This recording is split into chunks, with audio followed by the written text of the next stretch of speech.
Good evening, good evening, good evening, good evening, good evening, good evening. Radhika, Nikhil, Ayush, good evening बेटा, good evening, good evening, good evening. देखो, थोड़ा सा धीरे धीरे बोलूंगा। क्या सब लोगों को मेरी आवाज़ सुनाई दे रही है? थोड़ा सा वॉल्यूम बढ़ा लो अपना। क्या सब लोगों को आवाज़ सुनाई दे रही है? आज मॉर्निंग में प्रयास थी कि क्लास में तो फिर भी थोड़ी सी आवाज़ निकल रही थी। इस टाइम थोड़ी आवाज़ थोड़ी और गड़बड़ है, तो धीरे धीरे करते हैं, है ना? जितना कर पाएंगे उतना करते हैं। अ,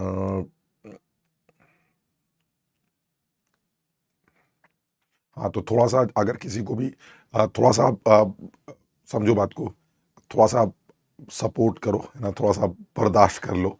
अ, उस एंथू के साथ और उस एनर्जी के साथ तो नहीं कर पाएंगे, बिकॉज आवाज़ थोड़ी कम निकल रही है।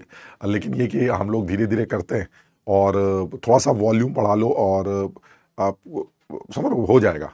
थोड़ा सा कोशिश करते हैं तो वो हो जाएगा। यहाँ पर नहीं, छुट्टी नहीं बेटा। अब छुट्टी लेनी होती तो मैं छुट्टी ले लेता, तुम्हारी क्लास कैंसिल कर देता। बट मैं ये सोच रहा था कि धीरे धीरे करके हम लोग कर लेंगे, है ना? तो थोड़ा थोड़ा करते हैं, और बहुत उछल कूद नहीं करेंगे, है ना? तो हालांकि तुम्हारी आदत है कि जब तक तुम्हारे सामने उछल कूद ना की जाए तब तक जो है तुम लोग पढ़ाई नहीं करते। तो जितना कर पा रहे हैं उतना करते हैं ना। हाँ, ठीक है। तो लास्ट क्लास में हम लोगों ने हाइड्रोलिसिस के बारे में बात की थी, है ना? तो हाइड्रोलिसिस में anionic hydrolysis, cationic hydrolysis, both hydrolysis, ये तीनों केस हमने कर लिए थे। अच्छा, अब इन तीनों केसेस में जो तीसरा केस था उसके बारे में थोड़ी सी बात करनी थी। क्या था जो हमारा तीसरा केस था? उसके बारे में जो हमारी बात थी, that is hydrolysis of both an ions. Hydrolysis of both ions, यानी कैटायनिक एनायनिक दोनों। तो जहां पर कैटायनिक एनायनिक दोनों हाइड्रोलिसिस हो रही थी, तो उसका एक एग्जाम्पल भी तुमने लिया था। मान लीजिए, शायद हमने एग्जाम्पल, अब मान लीजिए NH4CN का ले लिया इसे, है ना? तो अब इसमें तुमको जो मैंने बताया था वो ये बताया था कि अ, जो हाइड्रोलिसिस होगी वो अमोनियम आयन की भी होगी और साइनाइड आयन की भी होगी। तो हम लोग ने एक जनरल इक्वेशन जो है, एक कॉमन इक्वेशन कुछ इस तरह से लिख दी थी कि पानी के साथ ये दोनों आयंस रिएक्ट करेंगे, और पानी के साथ दोनों आयंस रिएक्ट करके NH4OH और HCN बनाएंगे। उसके बाद तुमने कहा था कि HCN का भी एक इक्विलिब्रियम बनेगा और अमोनियम हाइड्रोक्साइड का भी एक इक्विलिब्रियम बनेगा, जिससे आप H+ की कॉन्सेंट्रेशन निकाल सकते हैं। और वो H+ हमने याद भी कर लिया था, √KW/KB, ठीक। लेकिन लास्ट क्लास में जो बात थी वो इंपॉर्टेंट ये थी कि ये जो डिग्री ऑफ हाइड्रोलिसिस है वो दोनों लोगों की सेम क्यों ली गई थी। तो मैंने लास्ट क्लास में भी तुम लोगों को बोला था कि जनरली हम जो टीचर्स हैं वो इस चीज को अवॉइड करने के लिए कुछ इस तरह से बोलते हैं कि हमारे पास सिर्फ एक ही इक्वेशन होती है जो उस H को निकालने के लिए यूज की जाती है। अगर आप यहां पर H1 H2 ले लेंगे तो फिर आप सॉल्व ही नहीं कर पाएंगे, क्योंकि एक इक्वेशन से दो अननोन सॉल्व ही नहीं हो सकते। तो अगर एक इक्वेशन से दो अननोन सॉल्व नहीं हो सकते तो हम बेमानी ये कर लेते हैं कि दोनों की डिग्री ऑफ हाइड्रोलिसिस को सेम ले लेते हैं। दोनों की डिग्री ऑफ हाइड्रोलिसिस को सेम ले लेते हैं, ठीक है? तो हालांकि ये रीजन नहीं, मैं तुम्हें बताता हूं इसका रीजन है क्या।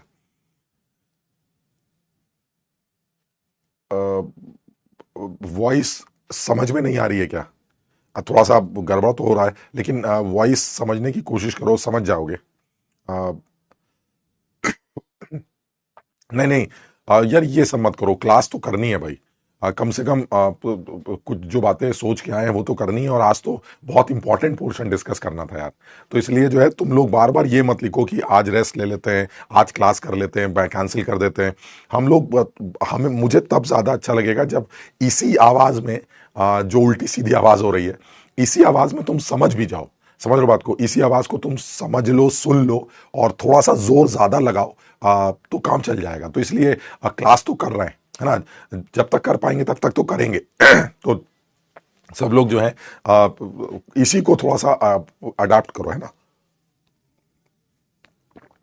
तो चलिए, तो अब ये डिसाइड करते हैं कि मैंने दोनों लोगों की डिग्री ऑफ हाइड्रोलिसिस को सेम क्यों ले लिया था, है ना। तो चेक करते हैं। अब जरा अब देखते हैं इसके अंदर क्या क्या इक्वेशंस चल रही हैं। अब जरा समझना, ये अलग अलग करके लिख रहा हूं मैं। एक तो अमोनियम आयन भी पानी के साथ रिएक्ट कर रहा होगा, और ये अमोनियम हाइड्रोक्साइड और H+ बना रहा होगा। साइनाइड भी पानी से रिएक्ट कर रहा होगा। मैं ऐसी अलग अलग इक्वेशंस लिख रहा हूं। और ये भी पानी के अंदर HCN और OH- बना रहा होगा। जो मैंने कंबाइंड इक्वेशन लिखी है मैं उसको तोड़ के लिख रहा हूं।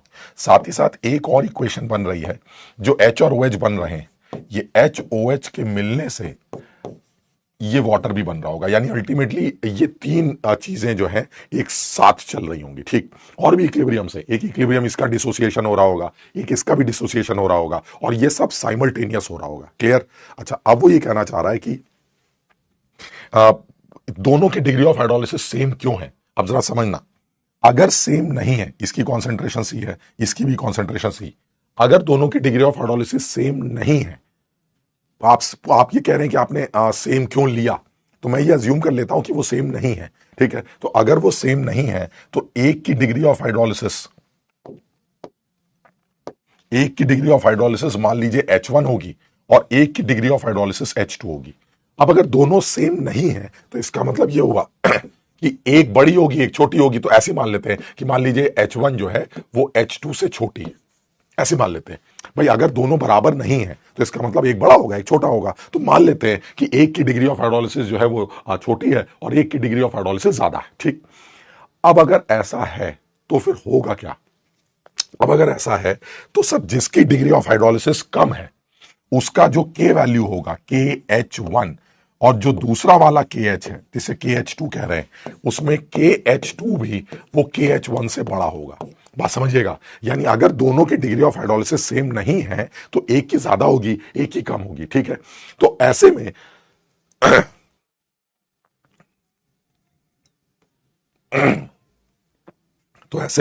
एक की डिग्री ऑफ हाइड्रोलिसिस मान लीजिए H2 है, एक की H1 है। हम जान लेते हैं H2 की वैल्यू H1 से बड़ी, ठीक है। तो एक का हाइड्रोलिसिस कांस्टेंट KH1 होगा और एक का हाइड्रोलिसिस कांस्टेंट KH2 होगा। तो क्योंकि दोनों की डिग्री ऑफ हाइड्रोलिसिस अलग है तो KH2 की जो वैल्यू होगी वो KH1 से बड़ी होगी, तभी ये ज्यादा हाइड्रोलाइज कर रहा होगा। यानी इसकी हाइड्रोलिसिस ज्यादा है क्योंकि इसका KH2 बड़ा है, ठीक, और इसका KH1 छोटा है। अच्छा, अब एक जो तीसरा इक्विलिब्रियम है, उस तीसरा इक्विलिब्रियम की बात करते हैं। ये तीसरा इक्विलिब्रियम क्या कर रहा है। ये तीसरा इक्विलिब्रियम जो यहां से H+ बन रहा है उस H+ को नीचे ला रहा है, जो यहां से OH बन रहा है उस OH को भी नीचे लेके आ रहा है, और ये दोनों आपस में मिलकर पानी बना रहे हैं। अब आप ये बताइए, ये जो तीसरा इक्विलिब्रियम है इसका जो K वैल्यू है ये 1/KW, बताइए समझे बात को। ये पानी के टूटने का उल्टा इक्विलिब्रियम है। So the equilibrium constant will be 1/KW, और 1/KW तो बहुत तगड़ा होता है, 10⁻14 के ऑर्डर का होगा। तो इसका मतलब ये हुआ कि ये रिएक्शन बहुत तेज चल रही है। अच्छा, ये रिएक्शन अगर तेज चल रही है तो जो H+ कॉमन है और जो OH कॉमन है, इन दोनों इक्विलिब्रियम पर भी कॉमन आयन इफेक्ट लगेगा, ठीक है। और कॉमन आयन क्या है सर, जैसे ही H+ बन रहा है वो OH के रिएक्ट करके पानी बना दे रहा है। तो जैसे ही H और OH बन रहे हैं वो मिलकर पानी बनाते जा रहे हैं। तो ये दोनों इक्विलिब्रियम्स ली-चैटले प्रिंसिपल के अकॉर्डिंगली फॉरवर्ड डायरेक्शन में भागेंगे।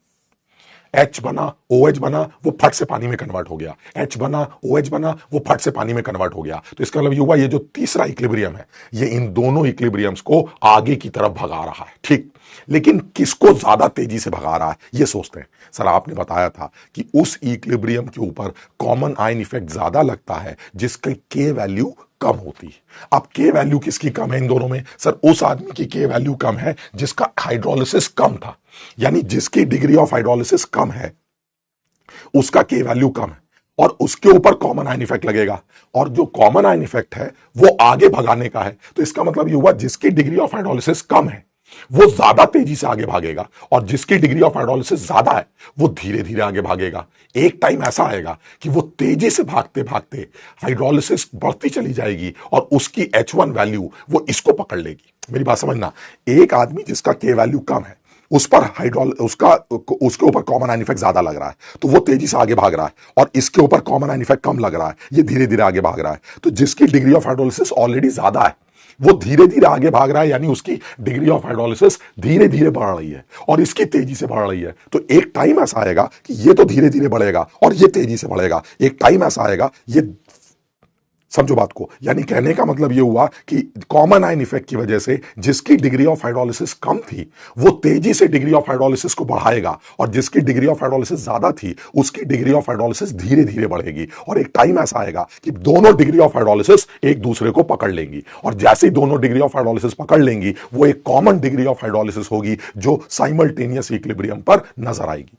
इसका मतलब यह हुआ कि ये जो कॉमन एच आप यहां लिखते हैं, this common H is greater than H1 and this common H is greater than H2 both। समझो, क्योंकि कॉमन आयन तो दोनों पे लग रहा है, और अगर कॉमन आयन दोनों पे लग रहा है तो दोनों की डिग्री ऑफ हाइड्रोलिसिस बढ़ेगी। यानी अगर आप ये कहते हैं कि individual degree of hydrolysis ammonium और साइनाइड की अगर वो अलग अलग हाइड्रोलाइज करते और वो H1 और H2 है, तो जब वो कॉमन हाइड्रोलाइज करेंगे तो जो उनकी डिग्री ऑफ हाइड्रोलिसिस होगी वो H1 से भी ज्यादा होगी, H2 से भी ज्यादा होगी, और वो बराबर होगी।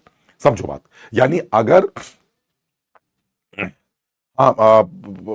देखो बार बार ये लिख के मत परेशान हो, क्योंकि आप रेस्ट कर लो और ऐसा कर लो, क्योंकि समझो बात को, मैंने पहले भी बोला मुझे अच्छा ये लगेगा कि तुम इतनी फटी और खराब आवाज में भी चीजों को समझने की कोशिश करो, वो मुझे ज्यादा अच्छा लगेगा, है ना।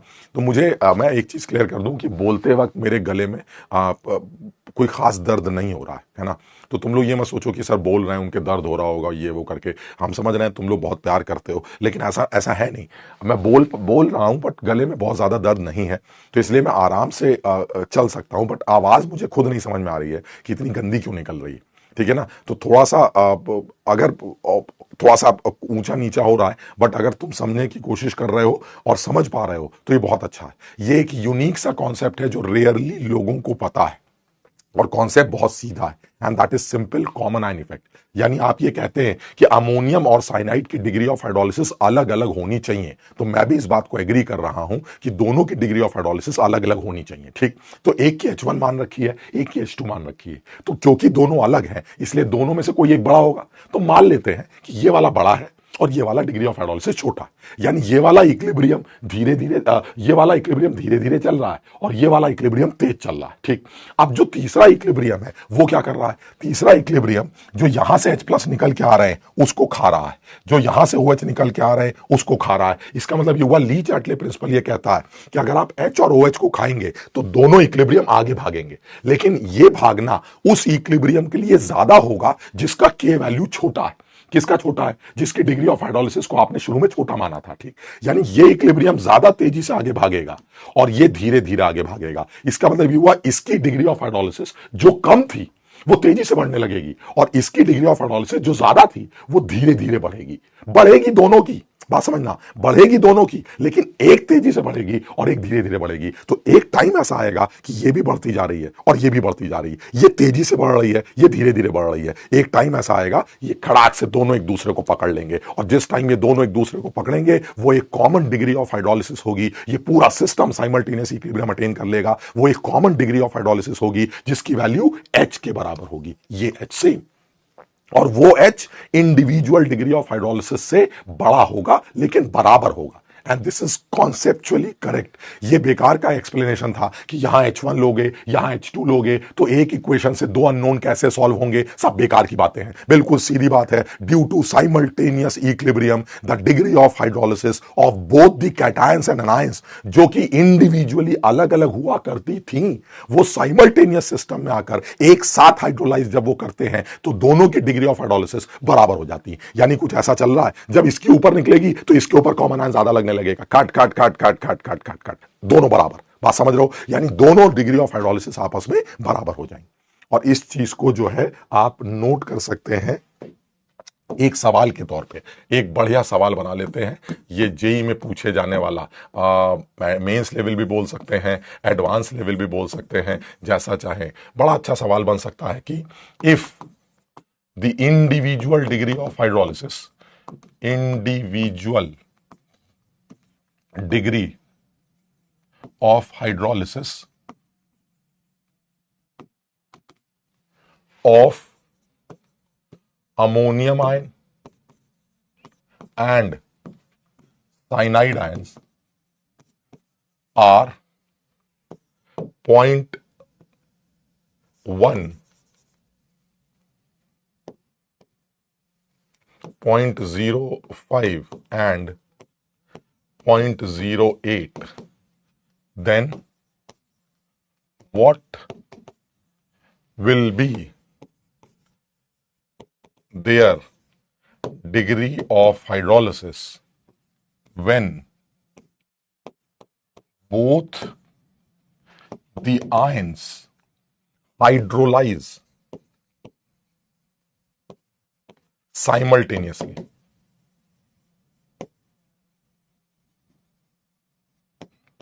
पहला ऑप्शन 0.05, 0.05, दूसरा ऑप्शन 0.08, 0.08, तीसरा ऑप्शन 0.08, 0.08, नहीं,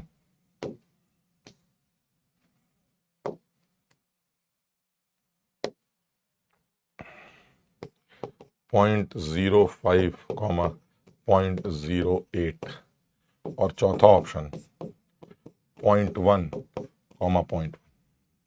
बताओ।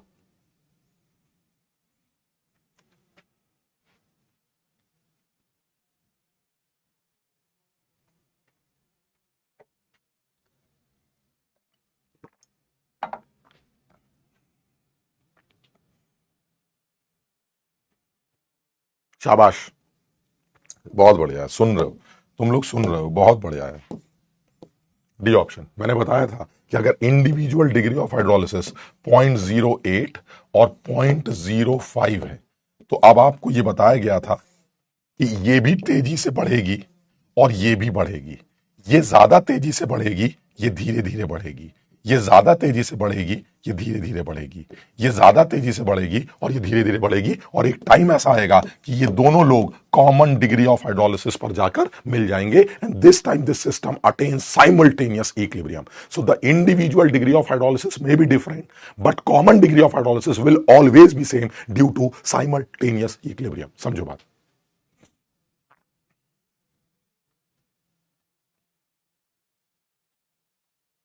तो जिसको अब इसको समराइज करते हैं, जिसको ये बात समझ में नहीं आई कि क्यों बराबर होती है और बड़ी क्यों होती है, कोई फर्क नहीं पड़ता। जरूरी यह है कि हम इस बात को ये याद कर लें कि दोनों लोग जब अलग अलग हाइड्रोलाइज करेंगे, और दिस इज लॉजिकल, दो कैटायन या एक एनायन, ये कैटायन एनायन जब ये हाइड्रोलाइज करते हैं तो दोनों की डिग्री ऑफ हाइड्रोलिसिस अलग अलग होती है। उसमें क्या है, एक कैटायन कोई और है, एनायन कुछ और है, लेकिन जब वो साइमल्टेनियस हाइड्रोलाइज करते हैं एक साथ तो दोनों की डिग्री ऑफ हाइड्रोलिसिस बराबर होती है और इंडिविजुअल वैल्यूज से बड़ी होती हैं। बस ये याद कर लो, सब लोग इस बात को याद कर लो बस।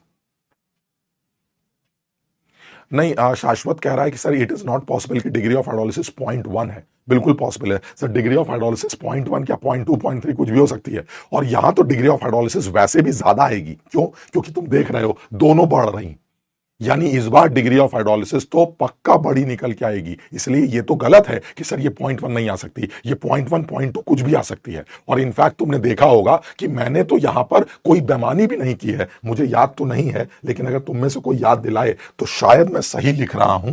जो डिग्री ऑफ हाइड्रोलिसिस होती है ऐसे सिस्टम में, मैंने ये लिखा था H/1 - H is equal to √of KW/KA/KB। अगर मैं सही लिख रहा हूं तो मुझे सब लोग एक बार करेक्ट करें कि क्या ये लिखवाया गया था। और मैंने यहां पर बेईमानी नहीं की थी, मैंने ये नहीं कहा था कि H को 1 के रेस्पेक्ट में नेग्लेक्ट कर देना ना। क्यों? क्योंकि मुझे ऐसा लगता है कि मैं अपनी तरफ से ऐसा क्यों बोलूं, जबकि आप खुद कह रहे हैं कि कॉमन आयन इफेक्ट की वजह से दोनों लोगों की डिग्री ऑफ हाइड्रोलिसिस बढ़ेगी। तो मुझे ऐसा लगता है कि हो सकता है ये H 1 के रेस्पेक्ट में नेग्लिजिबल न हो। तो बेहतर यही है कि आप इस इक्वेशन को सॉल्व करके डिग्री ऑफ हाइड्रोलिसिस कैलकुलेट कर लीजिएगा। बात खत्म। मैंने यहां कोई बेईमानी नहीं की थी, मेरी बात सब लोग समझ रहे हैं। आप सबको यह समझ में आ रहा है कि मैंने बेईमानी क्यों नहीं की थी। इंडिविजुअल्स डिग्री ऑफ हाइड्रोलिसिस वो कम हो सकती हैं, लेकिन जब वो साइमल्टेनियस हाइड्रोलाइज होती हैं तो दोनों बढ़ने लगती हैं सर, और वो बड़ी वैल्यू होती है। अब वो बड़ी वैल्यू हो सकता है वन के रेस्पेक्ट में नेग्लिजिबल ना हो, इसलिए बेहतर यही है कि आप बढ़िया से इसको सॉल्व करिएगा। और हाँ बिल्कुल सही, एक बच्चा सही लिख रहा है, दिस इज इंडिपेंडेंट, बिल्कुल सही है, independent of the concentration, independent of the concentration. Salt की कॉन्सेंट्रेशन से बिल्कुल इंडिपेंडेंट है, बिल्कुल सही कह रहे हो।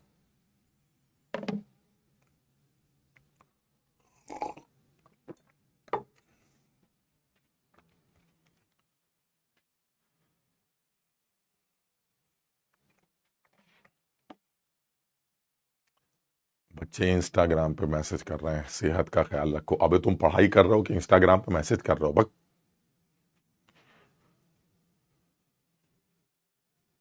समझ में आ गया ये? हाँ मैं समझ रहा हूं कि मेरी आवाज तुम्हें कम समझ में आ रही होगी।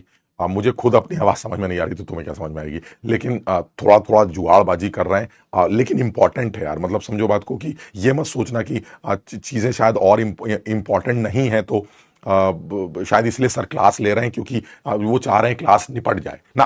पर्पस ये बिल्कुल नहीं है भाई। ये क्लास निपटाने का अगर पर्पस जरा सा भी होता तो मैं क्लास लेता ही नहीं। समझ लो बात को, बिल्कुल क्लास नहीं लेता ऐसी की तैसी। लेकिन पर्पस ये नहीं है। पर्पस ये कि यार जो फ्लो चला है उस फ्लो को ब्रेक नहीं करना चाह रहे हैं और इंपॉर्टेंट डिस्कशन करनी है। और मुझे खुद थोड़ा सा बुरा लग रहा है कि इतने इंपॉर्टेंट डिस्कशन को हम बड़े फटी हुई आवाज के साथ कर रहे हैं, बट हमें करना है और उसमें तुम्हें थोड़ा सा जो है जोर ज्यादा लगाना पड़ेगा। हालांकि अगर समझ में नहीं आएगा तो मैं दोबारा भी बताऊंगा, ऐसा नहीं है, बट ये कि हम करेंगे, हम कोशिश करेंगे। और गर्म पानी पी पी के जो है हालत खराब हो गई है। 4 बार वॉशरूम जा चुका हूं, अभी लग रहा है फिर जाना पड़ेगा। तो बहरहाल करते हैं, है ना, इसको करते हैं। चलिए ठीक है। तो अब नेक्स्ट पॉइंट पर आते हैं, जो नेक्स्ट पॉइंट हमारा बड़ा इंपॉर्टेंट है। हमने 3 तरह के सॉल्ट्स की हाइड्रोलिसिस के बारे में बात की है। एक ऐसा सॉल्ट जिसमें कैटायन निपट जाता है, एक ऐसा सॉल्ट जिसमें एनायन निपटा दिया जाता है, और एक ऐसा सॉल्ट जिसमें दोनों लोग निपटा दिए जाते हैं। इनफैक्ट एक ऐसा भी सॉल्ट जिसमें कोई नहीं निपटता है। तो देखो, जिसमें कोई नहीं निपटता है उसका आंसर 7 था।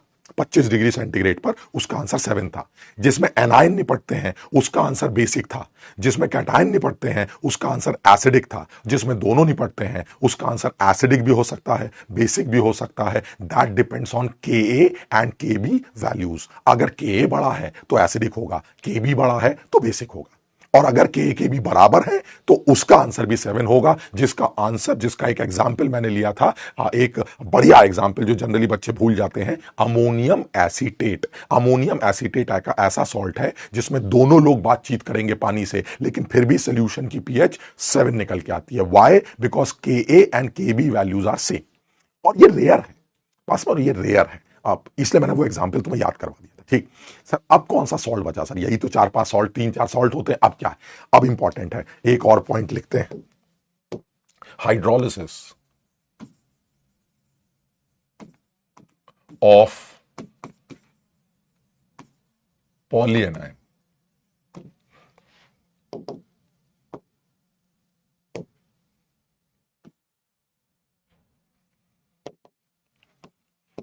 पॉलीएनाइन की हाइड्रोलिसिस। तो मैंने कहा भाई ये क्या है भाई?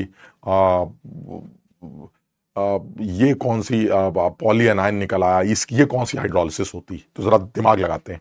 देखो, एक चीज तो क्लियर है, एक होता है मोनो एनायन, है ना, एक होता है डाई एनायन, एक होता है ट्राई एनायन। तो जो मोनो एनायन है ये तो ठीक है सर, हमने मोनो एनायन की हाइड्रोलिसिस की थी। आपने बताया था मोनो एनायन हो गया एसीटेट, आप समझ बात को, ये सब जो दुनिया भर के साइनाइड वाइनाइड, ये मोनो एनायंस है और इनकी हाइड्रोलिसिस हो सकती है। इनके ऊपर एक निगेटिव चार्ज था। लेकिन सर ऐसा भी तो हो सकता है कि आपके पास कोई डाई एनायन हो। बात तो सही है। ऐसा भी हो सकता है कि आपके पास कोई ट्राई एनायन हो। हाँ, ये भी हो सकता है। तो ये वाले जो आयंस हैं जो मोनो नहीं है, दे आर पॉली। बात समझ रहे हो? तो मैं इन पॉली एनायंस की बात कर रहा हूं। क्या ऐसा पॉसिबल है? अमिताभ बच्चन, पायल कह रहे हैं कि अमिताभ बच्चन आपके जैसा दिखता है। बहुत बढ़िया। अब आवाज देखो, थोड़ा अमिताभ बच्चन टाइप निकल के आएगी, शाबाश। ठीक। तो ये कह रहे हैं कि जो पॉली एनायंस हैं ये कौन से हैं, क्या ये भी हाइड्रोलाइज हो सकते हैं? तो मैंने कहा देखिए, ऐसा है, बड़ा क्लियर है। बड़ा क्लियर है कि जो पॉली एनायंस हैं क्या वो वीक एसिड से आ रहे हैं? अगर वो वीक एसिड से आएंगे तो हाइड्रोलाइज करेंगे, इसमें क्या है? तो सर कोई एक छोटा सा एग्जांपल बता दीजिए, बहुत ध्यान से देखना सर। एक छोटा सा एग्जांपल दिखा रहे हैं, सी मोलर Na2CO3 सॉल्यूशन, बहुत ध्यान से देखना। अब मुझे जल्दी से बताओ, Na2CO3 सॉल्यूशन किसने बनाया होगा? सर ये एक सॉल्ट है, समझ रहे हो बात को? ये एक सॉल्ट है और सॉल्ट एसिड और बेस से बनता है। तो सर इसमें क्या बुराई है? ये तो आप हमेशा करते थे कि Na2CO3 आपने लिया और आपने इसको पानी में डाल दिया, तो ये Na2CO3 भीग गया सर। बहुत पुरानी बातें हैं, जो भीग गया वो टूट गया। अब अगर ये टूट गया तो सोडियम प्लस बनेगा और कार्बोनेट आयन बनेगा सर। बहुत बढ़िया सर, चलिए ठीक है सर। ये बताइए सोडियम प्लस आपको कहां से मिला? सोडियम प्लस ऑब्वियसली NaOH से मिलेगा सर। आप इससे बात भी मत करिएगा क्योंकि ये स्ट्रॉन्ग बेस होता है। मैंने कहा बात तो तुम्हारी सही है, लेकिन कार्बोनेट कहां से मिला? वो कह रहा है कार्बोनेट हमें H2CO3 से मिला, और H2CO3 सर एक कमजोर बेस माना जाता है। कार्बोनिक एसिड सर कमजोर है। तुमने ऑर्गेनिक केमिस्ट्री में भी देखा होगा, अब कुछ सॉल्यूशंस ऐसे हैं, कुछ कंपाउंड्स ऐसे हैं जो बाइकार्बोनेट सॉल्यूशन में डिसॉल्व नहीं करते। वो होते हैं जिनका एसिडिक नेचर H2CO3 से खराब होता है। जो डिसॉल्व कर जाते हैं वो H2CO3 से ज्यादा एसिडिक होते हैं। बहरहाल तो ये जो हमारा H2CO3 है ये वीक एसिड है, और मुझे लगता है तुम्हें याद होगा ये डाइप्रोटिक वीक एसिड है। डाइप्रोटिक वीक एसिड, बात समझ रहे हो? और अगर ये डाइप्रोटिक वीक एसिड है तो इसका K1 भी होगा और इसका K2 भी होगा। और क्या जानते हो इसके बारे में? सर इसके बारे में ये भी जानते हैं कि जो K2 होगा वो K1 से छोटा होगा। ठीक है सर, ये सब क्या समझा रहे हैं? मुझे जितना पता चल गया वो ये कि sir this is a salt of strong base and a weak acid. The difference is from normal salts, difference सिर्फ ये है कि ये एनायन एक पॉली एनायन है सर, पॉली एनायन। मैंने कहा बात तो तुम्हारी सही है। तो क्या पॉली एनायन एक वीक एसिड से आ रहा है? हाँ, पॉली एनायन एक वीक एसिड से आ रहा है। अब एक आदमी लिख रहा है गड़बड़ हो गई, गड़बड़ कर दी। क्या गड़बड़ कर दी? क्या गड़बड़ हो गई? यहाँ 2 लिखना है क्या? अबे गजब लल्लू आदमी हो, 2 3 से क्या हो रहा है यार? Na+ बन रहा है ना, Na+ हमारा बेकार है। त्रुटि में लिखो तुम लोग सर, अब 3 2 मत लिखो, कुछ खुद करेक्ट कर लो सब। क्या करे, क्या करना? वीक बेस नहीं, वीक एसिड। अच्छा sorry sorry sorry sorry sorry,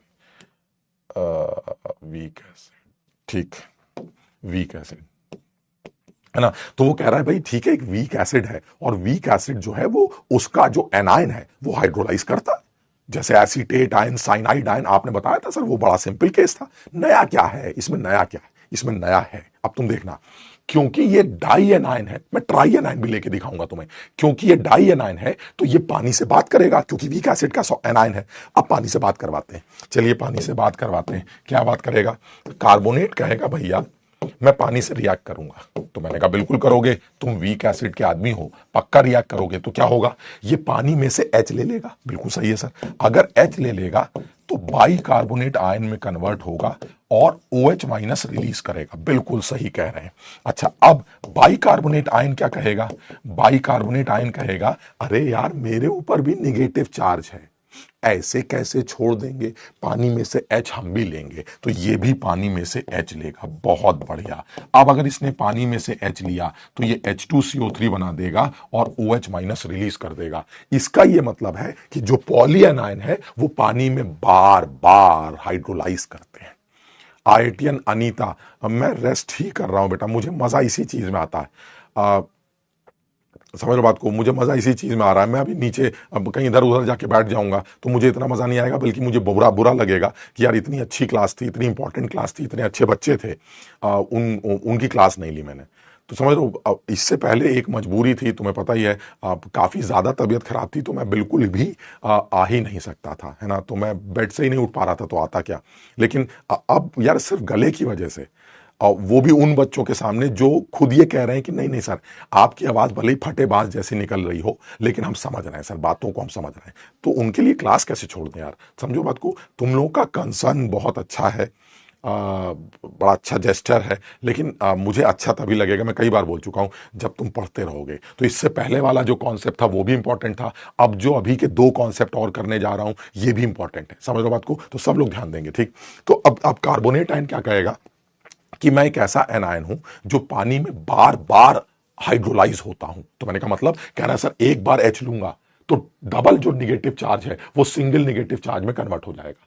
अब जब सिंगल निगेटिव चार्ज बचेगा तो फिर पानी में से H निकालूंगा। अब जब पानी में से H निकालूंगा तो मैं H2CO3 बन जाऊंगा, और अब मेरे पास निगेटिव चार्ज नहीं है, ये रिएक्शन यहीं रुक जाएगी। मैंने कहा ठीक, अब ये बताइए पीएच कहां से आएगी।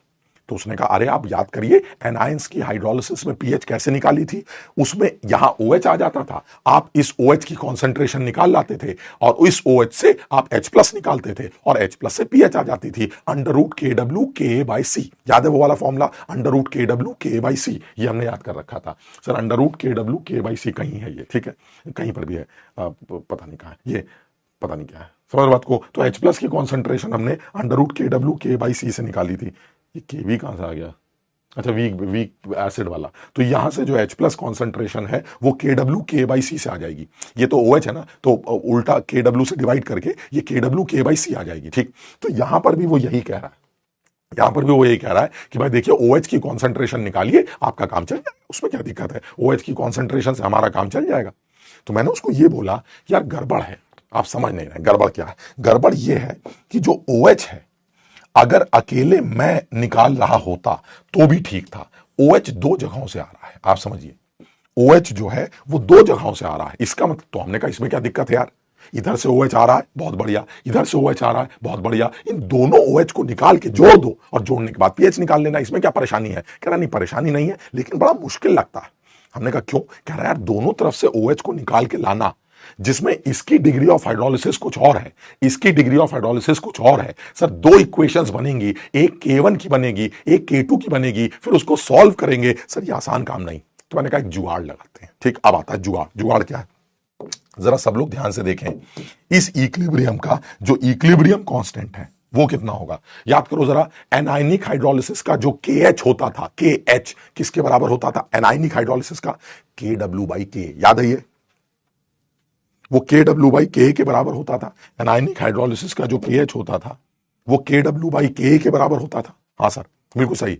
अच्छा इसका मतलब ये हुआ इसकी डिग्री ऑफ जो इक्विलिब्रियम है उसका इक्विलिब्रियम कांस्टेंट वो KW/K2 के बराबर है, सॉरी KW/K1 के बराबर है। ये कैसे पता चला सर आपको ये KW/K1 है, देखिए जरा मैं डिराइव करके दिखाता हूं, मैं डिराइव करता हूं इसको कैसे। आप जरा ध्यान से देखना भाई सब लोग, इसका जो KH होगा दिस इज KH1 किसके बराबर होगा, this into this upon this, क्या हुआ, this is HCO3 minus into OH minus upon CO3 2 minus. ये K2 होगा यार, गलती से लिख दिया, ये K2, ठीक। तो मैंने कहा भाई ये कैसे आ गया, उसने कहा देखिए ये इक्वेशन। अब आपने क्या किया, ऊपर नीचे बिल्कुल वैसे ही जैसे वहां करते थे, ऊपर नीचे H+ से मल्टीप्लाई कर दिया। जब ऊपर नीचे आप H+ से मल्टीप्लाई करेंगे तो ये क्या बन जाएगा सर, ये बन जाएगा आपका KW। ये क्या बन जाएगा, ये और ये, ध्यान से देखना सर, ये H2CO3 का सेकेंड इक्विलिब्रियम बनेगा। याद करिए H2CO3 के दो इक्विलिब्रियम्स, H2CO3 के दो इक्विलिब्रियम्स अगर याद करें सर, एक इक्विलिब्रियम होता है H2CO3 डिसोसिएट करेगा HCO3 माइनस और H+ में, और HCO3 माइनस फर्दर डिसोसिएट करेगा CO3 2 माइनस प्लस H+ में। अब बताइए HCO3 माइनस और CO3 2 माइनस किस इक्विलिब्रियम में आ रहे हैं, ये दोनों इसी इक्विलिब्रियम में आ रहे हैं, and this is what, this is K2 और ऊपर वाला K1। तो इसका मतलब ये हुआ कि सर ये तो KW है और ये तीनों मिलकर क्या बन जाएंगे, ये तीनों मिलकर बन जाएंगे K2। मेरी बात समझे, इससे ये पता चल रहा है, वो एक आदमी पूछ रहा वाई K2, मैं बता तो रहा हूं, ये H2CO3 डाइप्रोटिक, ये डाइप्रोटिक है। अगर ये डाइप्रोटिक है तो ये एक बार HCO3 माइनस और H+ में ब्रेक करेगा, this is first equilibrium constant K1, और HCO3 माइनस फर्दर डिसोशिएट करेगा, दैट इज K2। अब बताइए वो कौन सा इक्विलिब्रियम है जिसमें HCO3 माइनस और कार्बोनेट दोनों आ रहे हैं, सर वो वाला इक्विलिब्रियम तो K2 है। इसका मतलब ये हुआ this is KW and this is 1/K2, so the equilibrium constant is KW/K2, यानी ये जो KH है वो KW/K2 है। ठीक, अच्छा नीचे वाला इक्विलिब्रियम भी लिखते हैं। नीचे वाला जो KH होगा that is KH2, it is equal to, अपने आप करके देखना, ये KW/K1 होगा, नीचे वाला KW/K1 होगा। क्लियर है sir? This is KW/K2 and this is KW/K1। क्या ये देख पा रहे हो कि K1 बहुत बड़ा होता है? हाँ सर, आपने पहले ही बता रखा है। तो अगर K1 बड़ा है तो ये KH2 छोटा होगा। हाँ सर, KH2 छोटा होगा। अगर KH2 छोटा है तो इसका मतलब है ये वाले OH माइनस इस इक्विलिब्रियम को सप्रेस करने की कोशिश करेंगे, बिल्कुल कोशिश करेंगे सर। और ये वाला इक्विलिब्रियम पीछे की तरफ भाग जाएगा। हाँ सर, ये पीछे की तरफ भाग जाएगा। और अगर ये पीछे की तरफ भाग जाएगा तो इससे आने वाले OH नेग्लिजिबल होंगे। तुम याद करो, तुम्हें क्या बताया था सर? कुछ लोग कहते हैं कि ऊपर वाले इक्विलिब्रियम के ऊपर भी कॉमन आयन लगेगा और नीचे वाले पर भी, बिल्कुल सही। लेकिन डरेगा कौन? साहब, मुझे डर आपके नाम से नहीं, आपके अमाउंट से लगता है। किसका OH का अमाउंट ज्यादा है? सर, ऊपर वाले इक्विलिब्रियम कांस्टेंट की वैल्यू बड़ी है सर, ये ज्यादा आगे जाएगा। ये OH का अमाउंट ज्यादा है और इस OH का अमाउंट कम है। ज्यादा वाला आदमी कम वाले को डराएगा और नीचे वाला इक्विलिब्रियम पीछे भाग जाएगा। इसका मतलब ये हुआ OH सिर्फ कहां से आ रहे हैं सर? OH तो सिर्फ फर्स्ट इक्विलिब्रियम से आ रहे हैं। इसका मतलब ये हुआ फर्स्ट इक्विलिब्रियम में कौन सा Ka इन्वॉल्व है? सर, फर्स्ट इक्विलिब्रियम में K2 इन्वॉल्व है। तो इसका मतलब ये हुआ सर, एनायनिक हाइड्रोलिसिस का जो फॉर्मूला आपने याद किया था उसमें Ka की जगह सिर्फ K2 डाल दीजिए, आपका खेल खत्म हो गया। यानी अगर आप H+ की कॉन्सेंट्रेशन लिखते हैं तो H+ is equal to √of KW Ka/C। याद है ये वाला फॉर्मूला? अब आपको कुछ नहीं करना है सर, सिर्फ यहां K2 डाल दीजिए, आपका काम खत्म। सर, यहां से आप इस सॉल्यूशन की pH कैलकुलेट कर सकते हैं, बिल्कुल वैसे ही होगा जैसे वहां, बिल्कुल सेम। समझो बात को।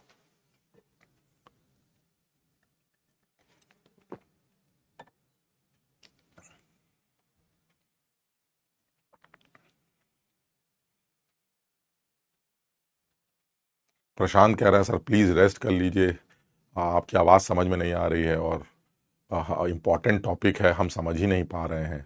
अब प्रशांत, एक होता है प्रूफ, एक होता है सिर्फ याद करना। तो तुम्हें एक फॉर्मूला बताया जाएगा, तुम्हें वो फॉर्मूला याद करना है। अब तुम्हें क्या बताया जा रहा है? तुम्हें यह बताया जा रहा है कि हमारे पास अगर कोई ऐसा एनायन है जो पानी में बार बार हाइड्रोलाइज करे, तो ऐसे एनायंस की हाइड्रोलिसिस की जो pH होती है वो उसी फॉर्मूले से निकाली जाती है जो एनायनिक हाइड्रोलिसिस का फॉर्मूला है। सिर्फ फर्क इतना है, उसमें जो Ka रखा जाता है वो उस एनायन का जो वीक एसिड है उसका सबसे छोटा K रखा जाता है। बस ये याद करना। समझो बात को। मैं एक और एग्जांपल ले रहा हूं। चलिए सर, एक और एग्जांपल ले रहे हैं। चलिए लेते हैं, क्वेश्चन लेते हैं। C molar Na3PO4। बहुत बढ़िया सर, मुझे बताइए इस सॉल्यूशन की pH कैसे निकालेंगे? ठीक, साथ में मुझे क्या दे रखा है? मुझे दे रखा है S3PO4 के 3 K वैल्यूज, K1, K2 और K3, ये तीनों दे रखे हैं। ज्यादातर बेवकूफ जो कम पढ़े लिखे होते हैं, जिनको कंसेप्चुअली कुछ क्लियर नहीं होता, और जब वो सवाल देखते हैं तो उनको ये नहीं समझ में आता कि कभी K1 यूज करते हैं, कभी K2 यूज करते हैं, कभी K3 यूज करते हैं। ये क्या मुसीबत है? जो समझदार हैं वो समझ जाते हैं कि ज्यादातर बेवकूफ K1 का इस्तेमाल करते हैं, क्योंकि वो सोचते हैं K1 तो बड़ा होता है। अरे भाई, K1 का इस्तेमाल तब करते हैं जब pH निकालनी हो एसिड की। याद करो, S3PO4 की अगर pH निकालनी है तो K1 से काम चलाएंगे। यहां S3PO4 की pH नहीं निकालनी है, सोल्यूशन सॉल्ट की pH निकालनी है। बात समझ रहे हो? यहां S3PO4 बन रहा है, वहां S3PO4 टूटता था, वहां K1 इस्तेमाल होता था, यहां K3 इस्तेमाल होगा। एक बार फिर से प्रूफ करके दिखाते हैं कैसे होगा। बिल्कुल आसान सर। होगा क्या कि देखिए, Na3PO4 एक ऐसा आदमी है जो भीगने के बाद टूटेगा और टूटने के बाद Na+ और फॉस्फेट आयन बनाएगा। सर, Na+ से तो मुझे कोई उम्मीद है नहीं, लेकिन फॉस्फेट चालू हो जाएगा। अब फॉस्फेट अगर चालू होगा तो ये क्या करेगा? वो कहेगा कि मुझे पानी में H चाहिए। ये पानी से H लेगा और HPO4 2- बनाएगा और OH रिलीज करेगा। HPO4 2- क्या कहेगा कि मैं भी पानी से H लूंगा। अब अगर ये पानी से H लेता है तो ये H2PO4- और OH- बनाएगा। H2PO4- ये कहता है कि अभी मेरे पास भी नेगेटिव चार्ज है, मैं भी पानी में से H लूंगा और S3PO4 और OH- बनाऊंगा। अब देखते हैं किस किस के समझ में आता है। सर, ये जो K है, ये KH वैल्यू, ये के डब्ल्यू बाई के टू के थ्री के बराबर है, दिस इज के डब्ल्यू बाई के टू एंड दिस इज के डब्ल्यू बाई के वन। समझना जरा बात को, ये तीनों हाइड्रोलिसिस कांस्टेंट्स वो के डब्ल्यू बाई के थ्री, के डब्ल्यू बाई के वन, के टू और के डब्ल्यू बाई के वन के बराबर। क्लियर है? सबको समझ में आ रहा है? अब ऐसे में सबको पता है कि सर जो के थ्री होता है वो सबसे छोटा होता है और सबसे बड़ा के वन होता है। अब सर साफ दिखाई देता है कि अगर के वन बड़ा है तो सबसे छोटा इक्विलिब्रियम कांस्टेंट यही होगा। इसका मतलब ये भी बड़ा है, ये भी बड़ा है। तो ये तो क्लियर हो गया कि सर इस वाले को ये दबा देगा। समझ लो, this is common ion effect. इस वाले को तो ये दबा देगा, यानी ये वाला कहेगा तुम बर्बाद हो गए, ये वाला इसको भी दबा देगा और ये वाला इसको भी दबा देगा। बताओ मेरी बात समझे कि नहीं? यानी जो सबसे छोटा आदमी है उसको ऊपर वाले दोनों OH का अमाउंट ज्यादा दिखता है, तो वो तो बेचारा मर गया, यानी नीचे वाला तो खत्म हो गया। बात समझ रहे हो? ये तो सड़ गया। और जो बीच वाला है वो क्या कह रहा है कि मुझे आपका अमाउंट ज्यादा दिखता है, तो वो ऊपर वाला इसको सड़ा देगा, ये भी सड़ गया। तो बचा कौन? सर सिर्फ दो ही, एक ही आदमी तो बचा, वो यही इक्विलिब्रियम तो बचा है। और यही इक्विलिब्रियम अगर आप ध्यान से देखें तो ऐसे में सर सिर्फ K3 का इन्वॉल्वमेंट होगा, यानी वही एनायनिक हाइड्रोलिसिस का फॉर्मूला फिर से यूज किया जाएगा। H प्लस इस सोल्यूशन की वो होगी under root of KW KA by C, जिसमें KA की वैल्यू होगी K3। कुछ समझे बात को? Number of spectral lines on academy, क्या क्या लिख रहे हो? सर जी यस, हाँ यस।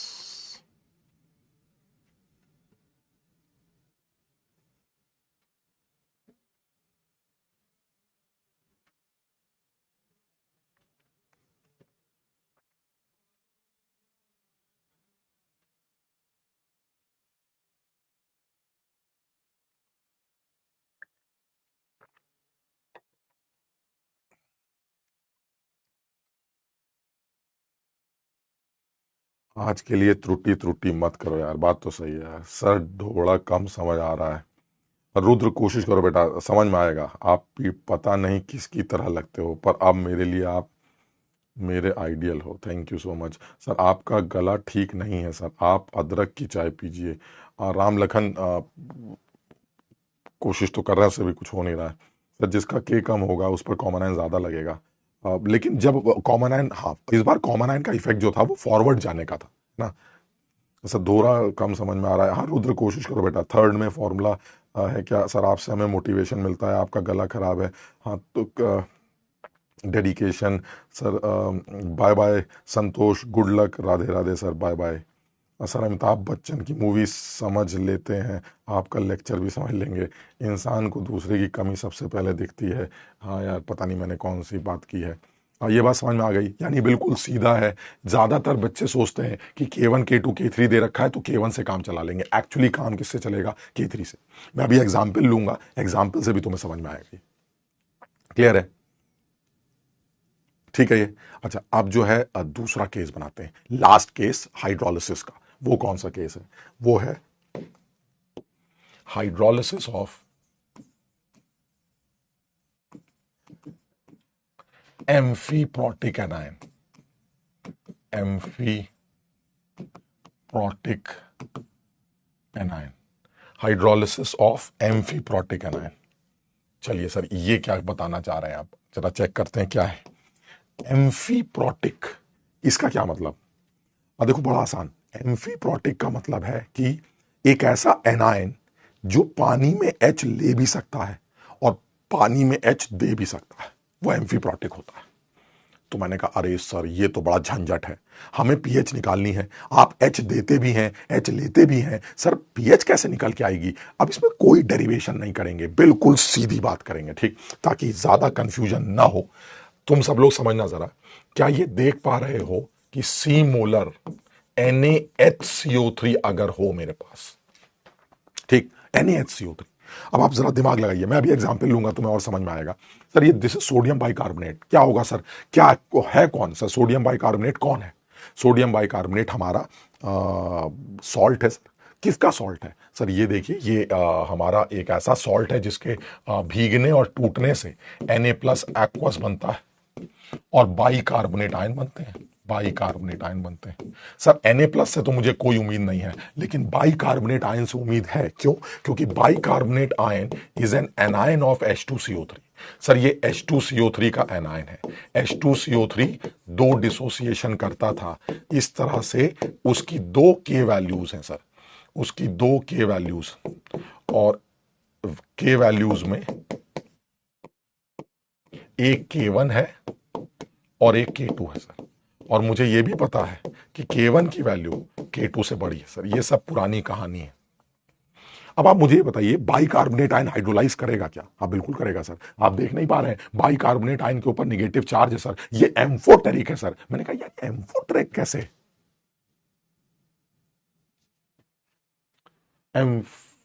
एम्फीप्रोटिक, हाँ ठीक। तो उसने कहा ये एम्फोटेरिक नहीं, एम्फीप्रोटिक। एम्फीप्रोटिक मतलब प्रोटॉन दे भी सकता है, प्रोटॉन ले भी सकता है, ठीक। तो ये जो बाइकार्बोनेट आयन है, इसके पास एक हाइड्रोजन, तो जब ये पानी के अंदर आएगा तो ये H दे भी सकता है, लेकिन इसके ऊपर नेगेटिव चार्ज है, तो सर ये H ले भी सकता है। इसका मतलब ये हुआ, ये जो हमारा एम्फीप्रोटिक एनायन है NHCO3-, सर एक केस में ये पानी के अंदर H दे भी सकता है।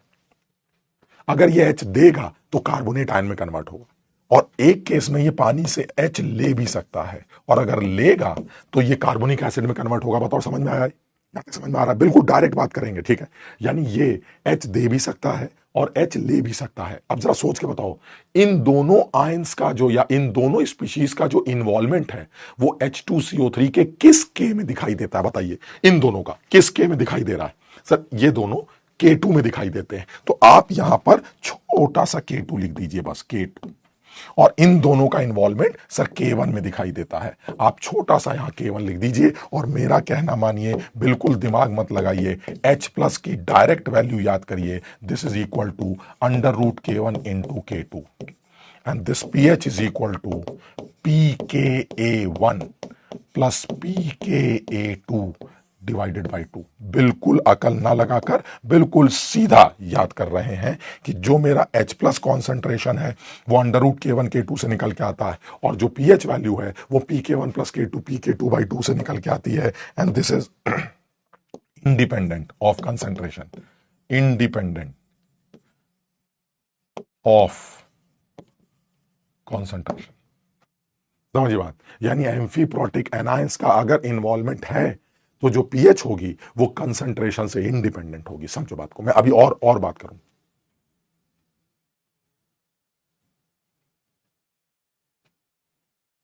वन बाई के नहीं, एक से हाँ हिमांशु, 1/K1 नहीं लिख रहा हूं मैं ये नहीं लिख रहा हूं कि इसका इक्विलिब्रियम कांस्टेंट क्या है।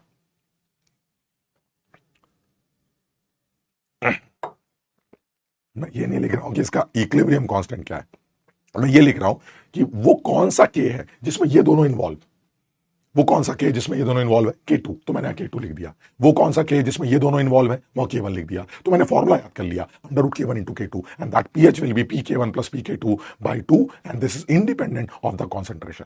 मैं और एग्जाम्पल लेता हूं। देखो अभी और एग्जाम्पल लेते हैं। C मोलर Na2H नहीं NaH2PO4। चलिए सर ये वाला करते हैं। जल्दी से बताओ भाई, ये सॉल्ट कैसा है? सर ये सॉल्ट एक ऐसा सॉल्ट है, NaH2PO4 एक ऐसा सॉल्ट है जो भीगने के बाद जब टूटेगा तो Na+ बनाएगा और H2PO4- बनाएगा। बिल्कुल सही है सर।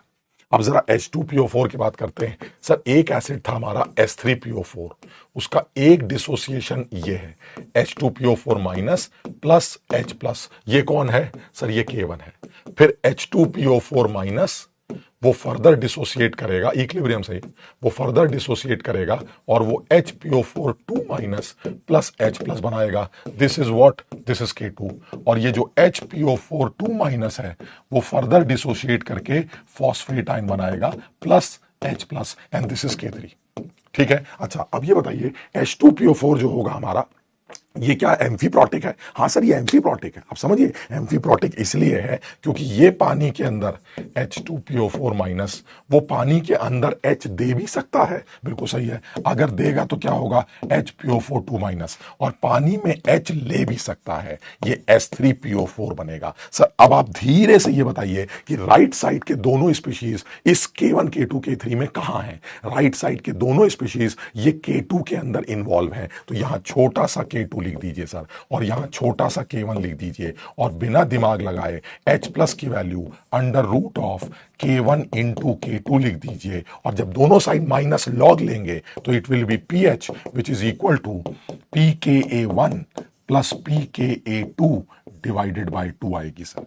और बिल्कुल साफ दिखाई दे रहा है, this is also independent of concentration, independent of concentration।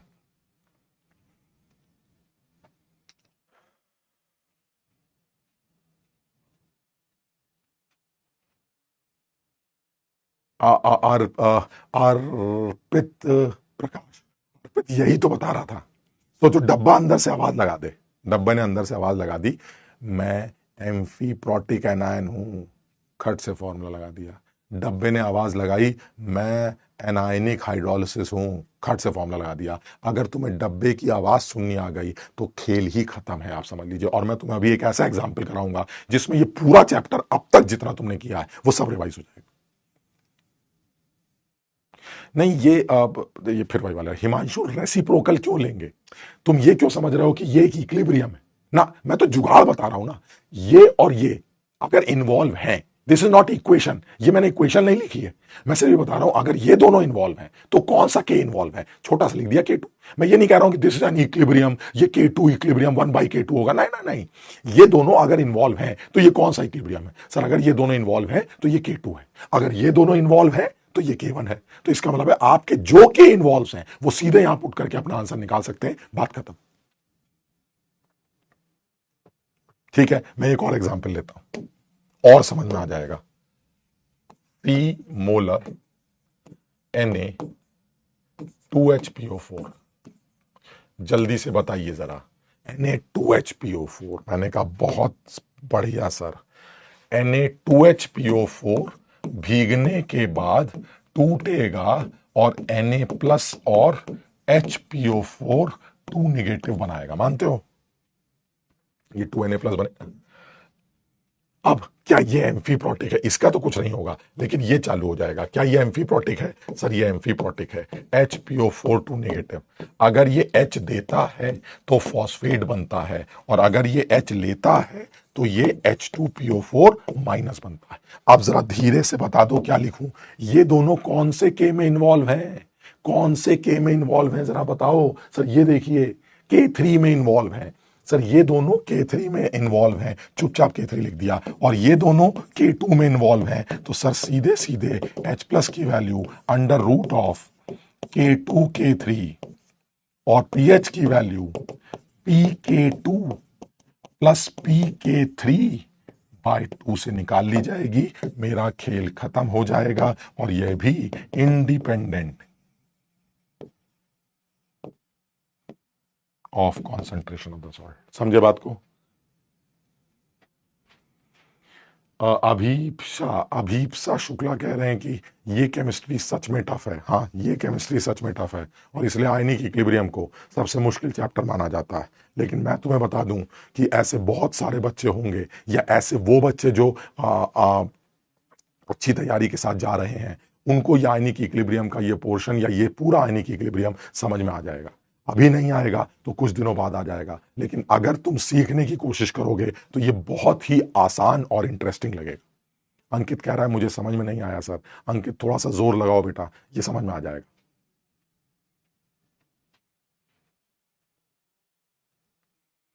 इसका तो सिर्फ फॉर्मूला याद करना है, यहां तो डेरिवेशन बताया ही नहीं। बाकी सब जगहों पर मैंने डेरिवेशन भी बताया, तो आप अपने हिसाब से एक बार डेरिवेशन को कर लीजिएगा, और उसके बाद फॉर्मूले लिख कर अपने सामने चिपका लीजिएगा। जब आंख खुले, अच्छा अच्छा अंडर रूट KW/K/C, बहुत बढ़िया से समझ बात को। घर वाले भी आए तो उठाएं और पूछें, वो देख कर अभी जल्दी बता, सोते सोते जल्दी बता H प्लस का फॉर्मूला क्या होगा, तब भी आपका आंसर निकल आए। इस तरह से याद करना।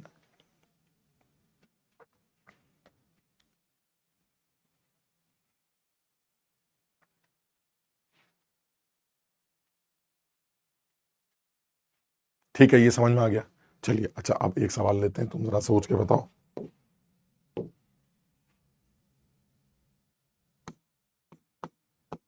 ये बहुत अच्छा सवाल हो जाएगा, मेंस या एडवांस लेवल पर हमसे पूछा जा सकता है। How many of these solutions have pH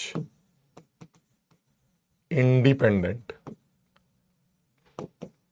of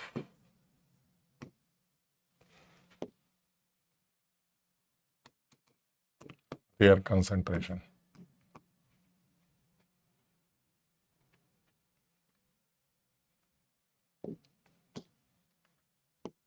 पहला,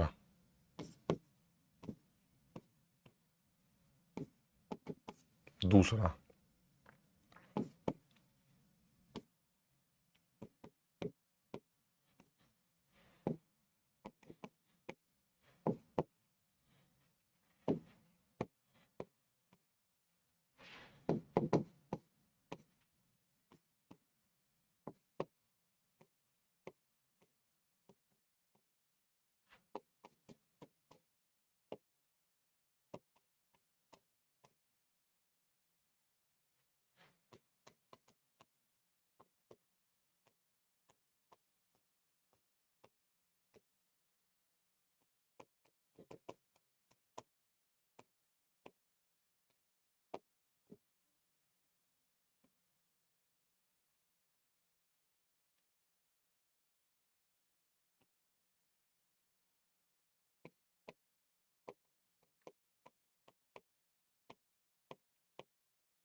बताओ।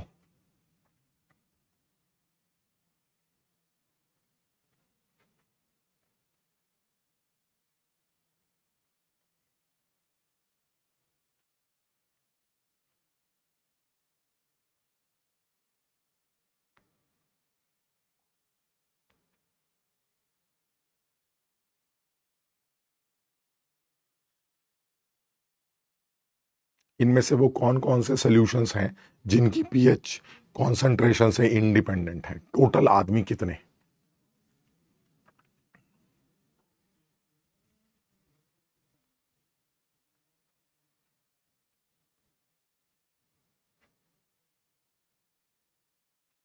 चेक करते हैं। ठीक, पहला आदमी लेते हैं। सर दिस इज इंडिपेंडेंट क्यों? इसका तो आंसर भी पता है सर, इसका तो आंसर 7 आएगा, इसमें क्या सोच रहे हैं सर? इसका तो फिक्स है, टेम्परेचर फिक्स है, पीएच फिक्स है। सर ये वाला गड़बड़ है सर, क्योंकि ये एनायनिक हाइड्रोलिसिस है, और एनायनिक हाइड्रोलिसिस की जो पीएच होती है वो कंसंट्रेशन पे डिपेंड करती है। सर ये वाला भी गड़बड़ है, क्योंकि ये कैटायनिक हाइड्रोलिसिस है, और कैटायनिक हाइड्रोलिसिस की पीएच भी कंसंट्रेशन पे डिपेंड करती है। सर ये वाला, सर ये एम्फीप्रोटिक एनायन है, और एम्फीप्रोटिक एनायन याद है, एम्फीप्रोटिक एनायन। और अगर ये एम्फीप्रोटिक एनायन है तो इसकी कंसंट्रेशन, इसकी पीएच सॉल्यूशन की, वो कॉन्सेंट्रेशन से इंडिपेंडेंट होगी। बिल्कुल सही है,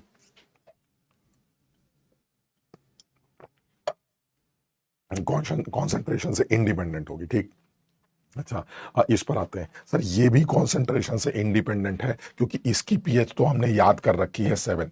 हालांकि इसमें एनायनिक हाइड्रोलिसिस भी है, कैटायनिक भी है, लेकिन दोनों के भी बराबर हैं, इसलिए pH is independent of the concentration, that is 7। Clear? और वैसे भी अगर ये एनायनिक कैटायनिक में के भी बराबर ना भी होते तो भी, क्योंकि बोथ हाइड्रोलिसिस है, और बोथ हाइड्रोलिसिस का जो H प्लस होता है वो क्या निकल के आया था, √KW/Ka/Kb। तो ये तो कॉन्सेंट्रेशन से इंडिपेंडेंट होता ही है, इंडिपेंडेंट होता ही है। वो अलग बात है कि ये इंडिपेंडेंट भी होगा, इसका आंसर भी मुझे पता होगा 7। मेरी बात सब लोग समझ रहे हो ना? तो एनायनिक और कैटायनिक अगर दोनों हो रही है तो वो कॉन्सेंट्रेशन से इंडिपेंडेंट होगा ही होगा। ठीक, इधर आते हैं sir. C molar Na2HPO4, sir ये एम्फीप्रोटिक एनायन है, और अगर ये एम्फीप्रोटिक एनायन है तो इसका भी पीएच कंसंट्रेशन से इंडिपेंडेंट होगा। This is C molar Na2NaH2PO3, sir this is NaH2PO3, sir इसमें H2PO3 है, सर H2PO3 भी एम्फीप्रोटिक एनायन है, और ये भी कॉन्सेंट्रेशन, इसकी भी पीएच कॉन्सेंट्रेशन से इंडिपेंडेंट होगी। Na2HPO3, सर Na2HPO3 में HPO3 है, HPO3 2 नेगेटिव, HPO3 2 नेगेटिव, और ये भी एक एम्फीप्रोटिक एनायन है। बिल्कुल नहीं है सर, ये बिल्कुल एम्फीप्रोटिक नहीं है। तुम भूल गए इस बात को कि H3PO3 is a anion of H3PO3, HPO3 2 negative is an anion on H3PO3। और क्या ये जानते हो कि ये डाई बेसिक होता है? सब भूल गए, ये डाई बेसिक है। इसके पास सिर्फ 2 ऐसे हाइड्रोजन है जो रिप्लेस हो सकते हैं, और वो दोनों रिप्लेस हो चुके हैं। जो बात को, दोनों रिप्लेस हो चुके सोडियम से, तो क्या ये तीसरा वाला रिप्लेस हो पाएगा जो डायरेक्टली फास्फोरस से अटैच है? नहीं रिप्लेस हो पाएगा सर। ये एम्फीप्रोटिक एनायन नहीं है, ये सिर्फ H ले सकता है, H दे नहीं सकता। मेरी बात सब लोग समझे? बहुत इंपॉर्टेंट एग्जाम्पल है, मुझे पता था बहुत सारे बच्चे गलती करेंगे, ये इंपॉर्टेंट है, सब लोग इसको ध्यान देंगे। This is not amphiprotic, why? Because H3PO3 is a dibasic acid, यानी ये 2H निकाल सकता है, और वो दोनों ये निकाल चुका है क्योंकि सोडियम आ गया, तो तीसरा निकाल नहीं सकता, तो इसका मतलब ये एम्फीप्रोटिक नहीं है सर। ये एक ऐसा एनायन है जो पानी में H सिर्फ ले सकता है। दिस इज पॉली एनायन, ये पॉली एनायन है सर। और अगर आपको इसकी पीएच निकालनी है सोल्यूशन की, तो आपको पॉली एनायन वाला कॉन्सेप्ट लगाना पड़ेगा, जिसमें सबसे छोटा के आता है, यानी H3PO3 के जो 2 के होते हैं, उसमें K2 को यूज करेंगे आंसर निकालने के लिए। बात सब लोग समझ रहे हैं कि नहीं?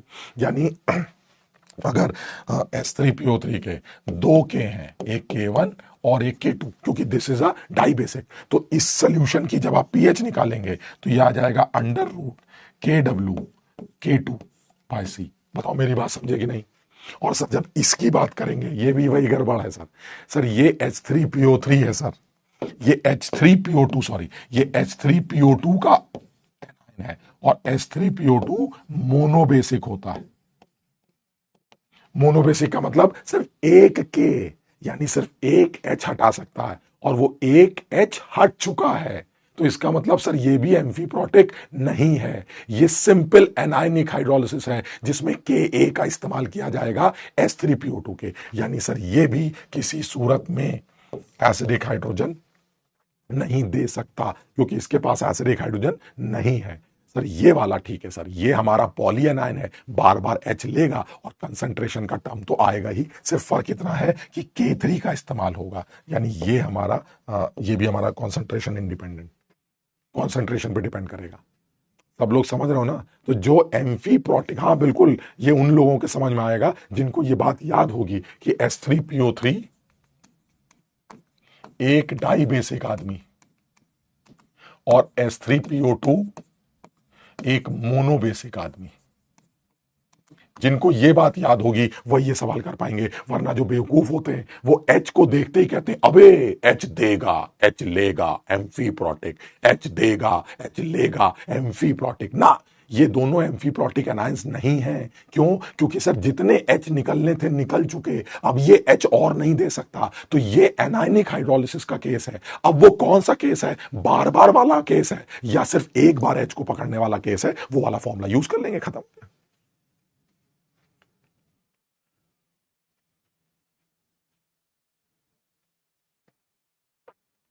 हाँ, सबने बताया, ये बड़ा बेसिक सा केस है, सब लोग इसको एक बार याद समझ के देखें। मतलब मैं तो ये चाह रहा हूं कि इस एग्जाम्पल को आप अलग से नोट कर लें, बड़ा खूबसूरत सवाल समझकर इसको एक खूबसूरत बात समझ के नोट कर लें। PH, what is the pH of 10⁻⁻² molar Na2HPO3 solution if K1 and K2 of H3PO3 is are given. कितना बढ़िया सवाल। अब जो लल्लू हैं वो क्या कहेंगे, वो कहेंगे अरे वाह सर ये तो एम्फीप्रोटिक है, एम्फीप्रोटिक में K1 K2 से काम चल जाएगा। वो सीधे आंसर निकाल के आएंगे pH is equal to under root sorry PK1 plus PK2/2, ये आंसर आएगा। जबकि ये गलत, क्यों? क्योंकि वो ये समझते हैं कि ये एम्फीप्रोटिक है, जबकि ये एम्फीप्रोटिक नहीं। बात समझ रहे हैं? तो अब इसका आंसर कैसे निकलेगा? NaHPO3 भीगने के बाद जब टूटेगा तो ये बनेगा HPO3 2 नेगेटिव, और ये H नहीं दे सकता, तो फिर ये कौन है सर? This is पॉलीएनायन। ये पॉलीएनायन है सर, पॉलीएनायन का केस बनेगा सर, और H प्लस की वैल्यू आएगी under root KW K2/C। Sir ये आंसर होगा। बताओ मेरी बात समझे कि नहीं?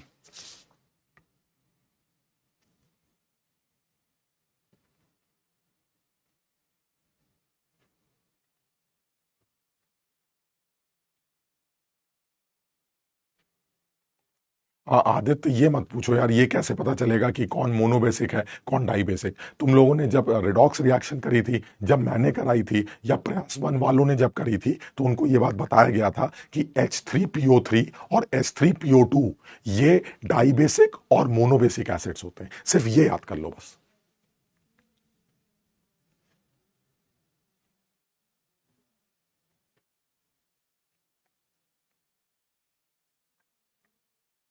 क्लियर है?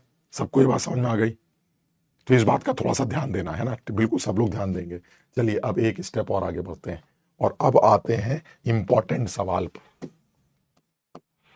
जरा समझना, ये आपके पास एक बर्तन, इस बर्तन में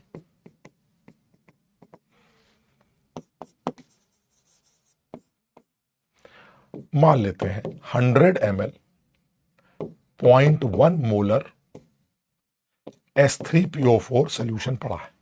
ठीक, मैं इसको टाइट्रेट करने जा रहा हूं या रिएक्ट करवाने जा रहा हूं बेस के साथ। ये मेरा बेस है, कुछ भी ले लेते हैं 0.1 मोलर NaOH।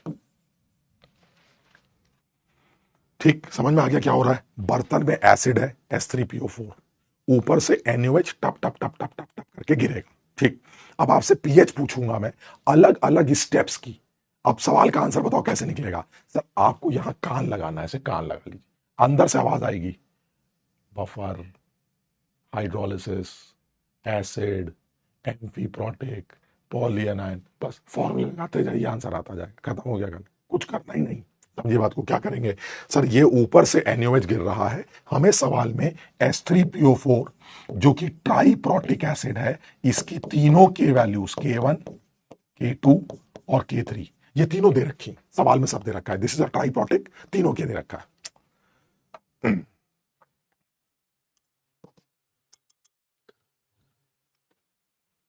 इसके तीनों के वैल्यूज हमें दे रखे हैं सवाल में। ठीक, तो आप कैसे करेंगे सर? अब आप बताइए, जब ऊपर से NaOH गिरेगा तो कितना NaOH गिरेगा, मुझे ये बताइए। तो चलिए आप सवाल लिखते हैं, आपको पीएच बतानी है।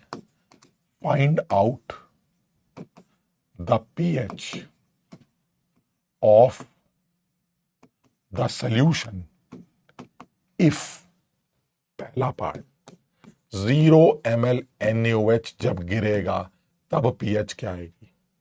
दूसरा पार्ट 100 ml NaOH गिरेगा तो pH क्या आएगी। तीसरा पार्ट 200 ml NaOH गिरेगा तो pH क्या आएगी। और चौथा पार्ट 300 ml NaOH गिरेगा तो pH क्या आएगी। और पांचवा पार्ट 400 ml NaOH गिरेगा तो pH क्या आएगी। ये सवाल। ठीक, तो मैंने कहा बस कोई दिक्कत ही नहीं सर। मैं आर्या बफर अभी हमने नहीं पढ़ा, बफर सोल्यूशन अभी हमने नहीं पढ़ा, अगली क्लास में बफर सोल्यूशन पढ़ेंगे। ठीक, तो परेशान ना हो। तो अब वो ये कह रहा है कि अगर बर्तन में 0 ml NaOH गिरा, यानी आपने यहां से नॉब खोला ही नहीं है, क्या होगा बताइए? आप कान लगा के बैठे हैं, अब आपसे कहा जा रहा है 0 ml NaOH गिरा, तो इसका मतलब क्या हुआ? इसका मतलब NaOH गिरा ही नहीं। इसका तो यही मतलब है ना, NaOH गिरा ही नहीं। अब अगर NaOH गिरा ही नहीं तो पीएच कौन सी सर? इसकी पीएच, इसकी पीएच बताइए। अब तो बताओ, क्या तुम इसकी पीएच बता सकते हो? बिल्कुल बता सकते हैं। बर्तन से पूछते हैं कौन हो तुम, बताओ क्या आवाज देगा? बर्तन कहेगा मैं एक ट्राइप्रोटिक एसिड हूं, जिसकी कंसंट्रेशन भी दे रखी है और जिसके के वैल्यूज दे रखे हैं। मैंने कहा ऐसी की तैसी तुम्हारे के वैल्यूज की, क्योंकि तुम ट्राइप्रोटिक हो तो तुम्हारे K1 से ही तुम्हारी पीएच निकल के आएगी। बताओ मेरी बात। वैशाल कह रहे हैं कि बर्तन कुछ नहीं बोलेगा। बेटा बर्तन तो बोलेगा, कान में मिट्टी का तेल डालोगे तो सुनाई देगा। बात समझ रहे हो? तो बर्तन तो बोलेगा, आप समझिए, बर्तन तो बोलेगा, आपको सुनना आना चाहिए बस। ठीक, तो हमने जब बर्तन से पूछा तो आवाज आया कि मैं तो एसिड हूं, और तो कुछ आया ही नहीं, मैं तो एसिड हूं। मैंने कहा कौन से एसिड हो? कह रहा है ट्राइप्रोटिक एसिड हूं। तो मैंने कहा ट्राइप्रोटिक एसिड का पीएच कैसे निकलता है?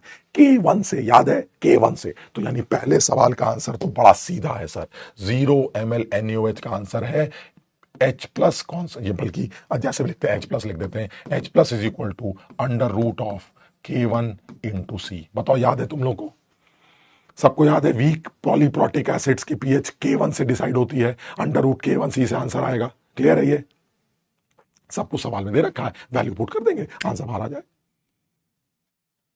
राज कह रहा है माचिस भी लगा देना। नहीं, वो उसका सवाल सही था, वो ये बताना चाह रहा था कि बर्तन कुछ नहीं बोलेगा, उसको ऐसा लगा।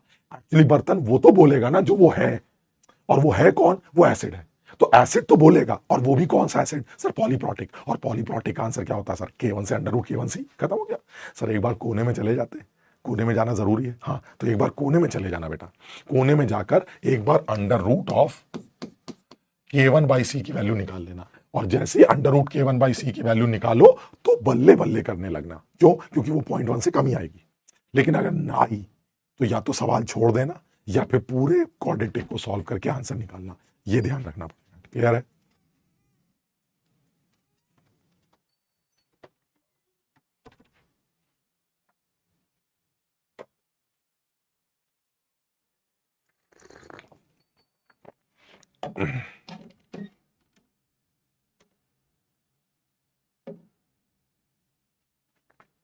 क्लियर है? सबको समझ में आया? हाँ, लेकिन उसके चांसेस कम है, आप धराचार मेथड यूज करने के चांसेस कम है। ठीक, लेकिन ठीक है सर, ठीक। अच्छा, अब ये बताइए, अगर 100 ml NaOH गिरेगा तो क्या होगा? तो मैंने कहा देखिए ऐसा है, ये एसिड, वो बेस है। तो अब सर ये तो गलत है ये कहना कि ये दोनों कुछ नहीं करेंगे। सर एसिड और बेस मिलकर सर रिएक्ट करेंगे, सर रिएक्शन तो होगी। बर्तन क्या बोलेगा ये सुनते हैं, समझना जरा बात को। बर्तन क्या बोलेगा? तो सबसे पहले रिएक्शन करते हैं। यहां तो कुछ नहीं हो रही सर, यहां कोई रिएक्शन नहीं है, कुछ गिरा ही नहीं, तो क्या एक रिएक्शन नीचे करते हैं। चलिए ठीक है।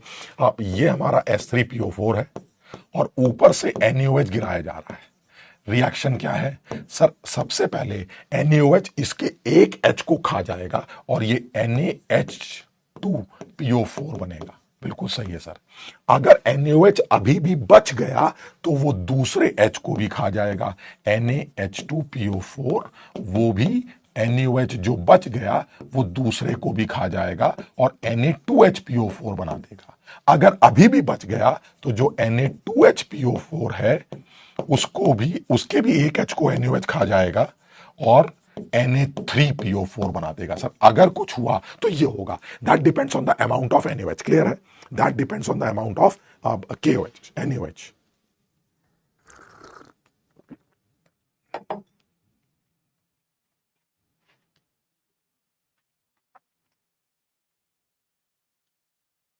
ठीक है, ये समझ में आ गया। तो चलिए अब देखते हैं कितना गिरा है।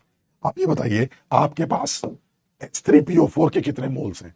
सर हमारे पास H3PO4 के इतने मिली मोल्स हैं, 100 इंटू 0.1। ये तो जानते हो ना यार। तो ये हो गया हमारा 10 मिली मोल्स।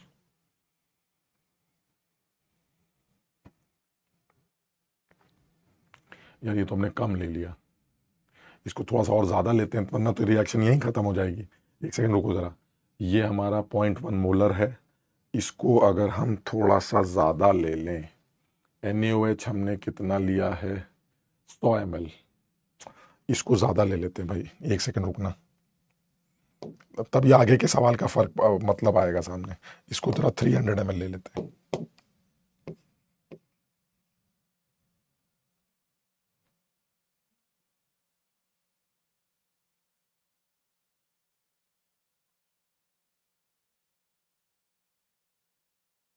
ठीक है, 100 ml,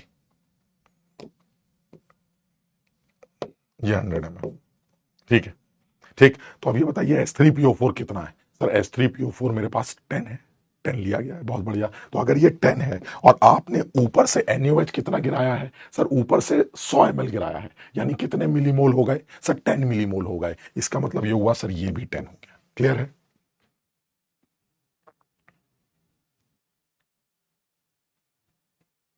क्लियर, समझ में आ रहा है? इसका मतलब ये हुआ सर ये 10 मिलीमोल है, ये भी 10 मिलीमोल है। अब बताइए रिएक्शन क्या होगी? सर रिएक्शन क्या है? ये दोनों खत्म हो जाए और खत्म होते ही ये दोनों, ये जीरो है। रिएक्शन क्या होगी? सर ये भी खत्म हो जाएगा, ये भी खत्म हो जाएगा, ये बचेगा 10। क्लियर है? अब ये बताइए कि आपके बर्तन में कौन है? मेरे बर्तन में NaH2PO4 है। ठीक, क्या ये फर्दर NaOH से रिएक्ट करेगा? कैसे करेगा सर? ये खत्म हो चुका है। बात समझ रहे हो? इसका मतलब आपका बर्तन जब आप कान लगाएंगे तो क्या बोलेगा? जल्दी से बताओ।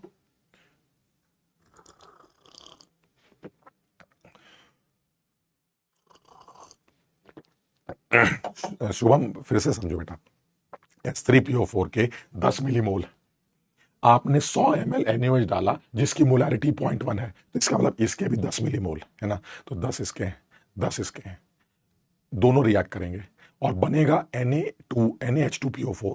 NaH2PO4 फर्दर NaOH से रिएक्ट कर सकता था अगर NaOH बच जाता। क्या NaOH ऊपर से बचा है? नहीं। इसका मतलब बर्तन क्या बोलेगा? बर्तन कहेगा भाई साहब मैं तो NaH2PO4 हूं, बस ना ये बचा ना ये बचा, और ये एक सॉल्ट है, पानी के साथ है। क्या बोलेगा? बर्तन कहेगा मेरे अंदर H2PO4 आयन है, एम्फीप्रोटिक है बेटा। और अगर ये एम्फीप्रोटिक आयन है तो इसका आंसर जरा समझना अपने आप, इसका आंसर निकल के आएगा H plus concentration is equal to under root of K1 into K2। Check करना, मैंने अभी तुम्हें NaH2PO4 का आंसर लिख के दिखाया था, चेक करना अपने आप। ठीक, अच्छा सर अब ये बताइए अगर 200 ml डालते तो क्या होता? 200 ml, अगर 200 ml डालते तो सर सेम रिएक्शन चलती। तुम लोग अपनी कॉपी में अलग से लिखना, तुम अपनी कॉपी में अलग से लिखना क्या कि ये रिएक्शंस लिख के अगर 200 ml डालते तो क्या होता? अगर 200 ml डालते तो ये 20, सॉरी ये 10 होता और ये 20 होता, ये 10 होता और ये 20 होता और ये 0 होता। ठीक है, अब बताइए रिएक्शन कैसे चलेगी? सर ये 0 हो जाएगा, ये 10 बच जाएगा और ये 10 बन जाएगा, यही तो होगा। अरे ये तो तुमने सीखा था ना यार, ये तो मोल कॉन्सेप्ट में सीखा हुआ है। ये 10 है, ये 20 है, ये 0 है, ये 0 है, ये 10 बच जाएगा और ये 10 बन जाएगा। अब बताइए क्या सेकेंड रिएक्शन होगी? होगी, क्योंकि NaOH बच गया, यानी ये है 10, ये भी 10 और ये 0, फिर ये भी 0, ये भी 0 और ये 10। अब बताइए क्या तीसरी रिएक्शन होगी? अब तीसरी नहीं हो पाएगी क्योंकि NaOH 0 हो चुका है, थर्ड रिएक्शन के लिए NaOH नहीं है। अब आपके बर्तन में कौन है? सर अब मेरे बर्तन में सिर्फ ये पड़ा है। कौन है ये? सर ये भी एक एम्फीप्रोटिक एनायन है सर, ये भी एक एम्फीप्रोटिक एनायन है। आप चेक करिएगा, ये भी तुमने लिखा था H प्लस की value under root of K2 K3 से निकल के आएगी। बर्तन कह रहा है मैं एम्फीप्रोटिक एनायन हूं, एक ऐसा एम्फीप्रोटिक एनायन जिसमें K2 K3 का इन्वॉल्वमेंट है। Sir answer will be under root K2 K3। समझ में आई बात?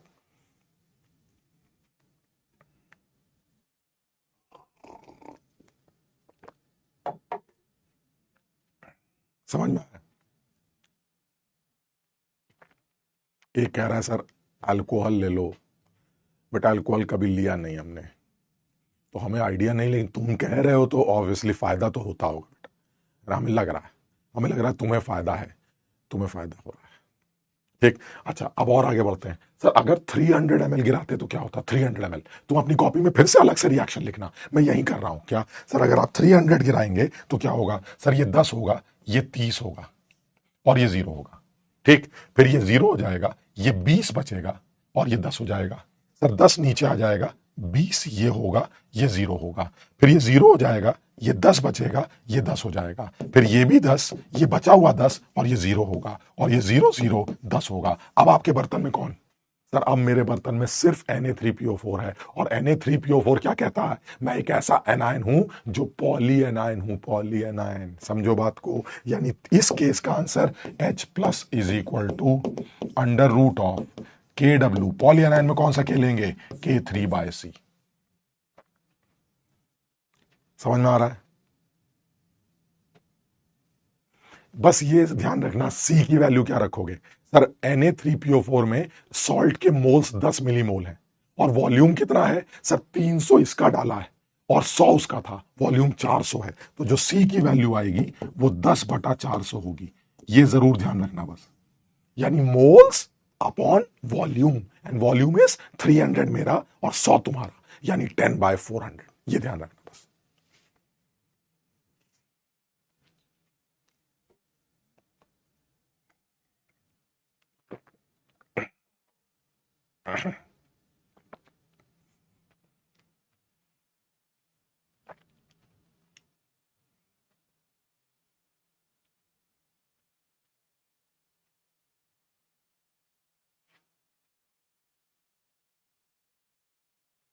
ये एक बार जब तुम दोबारा मेरी आवाज हटा के देखोगे ना सर, एक फटा हुआ आदमी बोल रहा है तो तुम्हारा वैसे ही दिमाग खराब हो रहा होगा। मेरी आवाज हटा के जब इस सवाल को देखोगे और अगर पुरानी बातें रिवाइज कर ली होंगी तो तुम्हें मजा आ जाएगा कि इस सवाल से पूरा चैप्टर रिवाइज हो जाएगा। सर जब 400 ml डालेंगे तो क्या होगा, ये इंटरेस्टिंग, 400 ml डालेंगे तो क्या होगा सर, देखिए 400 ml डालेंगे तो Na3PO4, अब जरा देखना अब क्या क्या हो रहा होगा। अब डब्बे में Na3PO4, तो ये जो फॉस्फेट है ये हाइड्रोलाइज कर रहा होगा, वो हमारा जिससे पहले वाला एग्जांपल था, तो ये हमारा HPO4 2 नेगेटिव प्लस OH बनेगा। HPO4 2 नेगेटिव प्लस पानी से फर्दर रिएक्ट करेगा और ये H2PO4 नेगेटिव और OH बनाएगा, और H2PO4 नेगेटिव फर्दर पानी से रिएक्ट करेगा और ये H3PO4 बनाएगा और OH बनाएगा। ठीक है, और तुमने क्या बताया था कि सर ये इसको बर्बाद कर देगा, ये दोनों मिलके इसको बर्बाद कर देंगे, याद है ये वाली बात, ये इसको भी बर्बाद कर देगा। तो अल्टीमेटली सिर्फ कौन सी इक्वेशन काम करेगी, ये वाली, और इसमें कौन सा के इन्वॉल्व है, K3। तो तुमने आंसर क्या लिख दिया था, इस सवाल का आंसर क्या लिख दिया था, K3। ठीक है, लेकिन सर अगर NaOH और डालेंगे तो क्या होगा, तो ये तो हो ही रहा होगा सर, Na3PO4 बनने के बाद रिएक्शन खत्म हो जाएगी, तो अगर आप और NaOH डालेंगे तो NaOH भी क्या दे रहा होगा, NaOH 100% डिसोसिएट करके क्या दे रहा होगा, OH।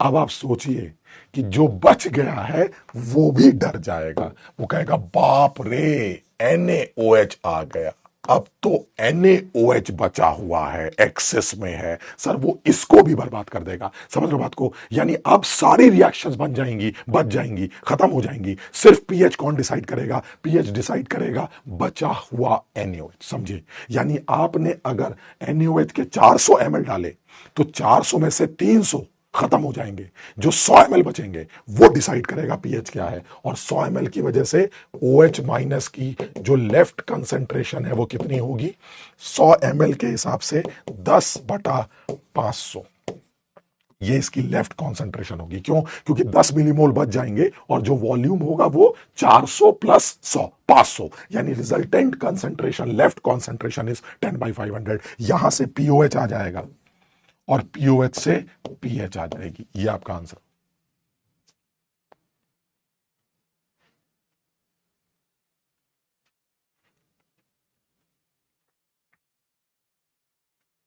देखो, जिसके समझ में आएगा उसको मजा आ जाएगा, और जिसके समझ में नहीं आया है समझ में उसको भी आएगा अगर वो एक बार समझेगा तसल्ली से समझ के।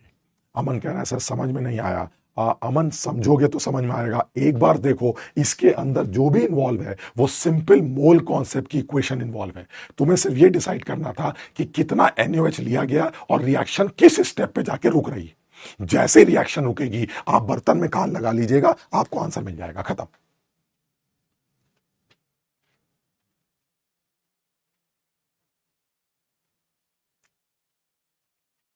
सिर्फ बर्तन में काम लगाना है, सीधे से काम लगाइए, आपने जैसे ही कान लगाया आपको अपने आप ही समझ में आ जाएगा चल क्या रहा है, बिल्कुल एकदम। लेकिन अब ये तो मोल कॉन्सेप्ट की रिएक्शन है, 10 मेरे हैं 20 तुम्हारे हैं, ये रिएक्शन खत्म हो जाएगी फिर नीचे वाली चालू हो जाएगी, ये तो मोल कॉन्सेप्ट है, इतना तो हमें समझ में आना चाहिए। अब एक चीज और सुन लो, तुम में से कुछ लोग या ज्यादातर बच्चे ये सोच रहे होंगे कि सर आपने 100 ml गिराया 0 ml के बाद 100 ml। क्या आप 50 ml गिराना नहीं जानते? क्या आपको 20 ml गिराना नहीं आता? क्या आप 40 ml नहीं गिरा सकते? आप 120 ml नहीं गिरा सकते? 150 ml नहीं गिरा सकते? सर ये 100, 200, 300, 400 का क्या फंडा है? कोई फंडा नहीं बेटा। मैं 120 ml भी गिरा सकता था, मैं 150 ml भी गिरा सकता था, मैं 75 ml भी गिरा सकता था, लेकिन अगर मैं वो गिराता तो बर्तन बफर बफर बफर चिल्लाने लगता, जिसको मैंने अभी नहीं पढ़ा। मैं यही सवाल दोबारा करूंगा, यही सारे पॉइंट्स के साथ, बीच में और वैल्यूज को घुसेड़ दूंगा। अरे बाप रे, अब क्या करें? बीच में और वैल्यूज डाल दूंगा, समझिए बात को।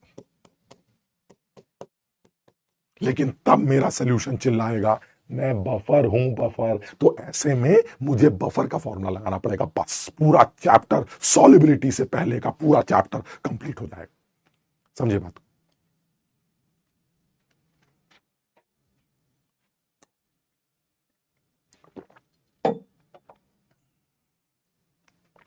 अंजलि तुम ये बताओ बेटा, कैसे समझ में आएगा?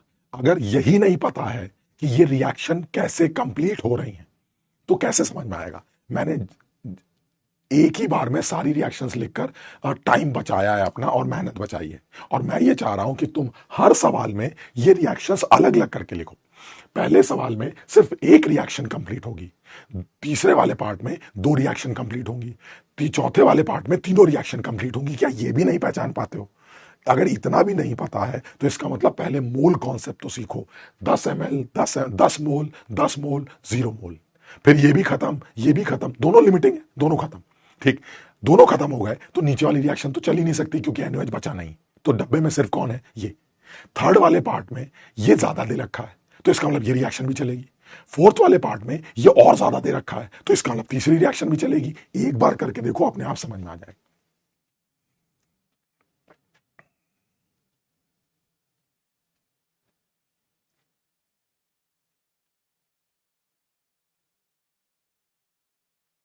समझ में आया?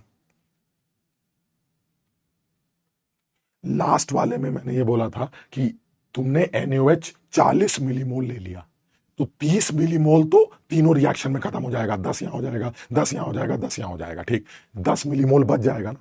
वो 10 मिलीमोल इस Na3PO4 को हाइड्रोलाइज होने नहीं देगा।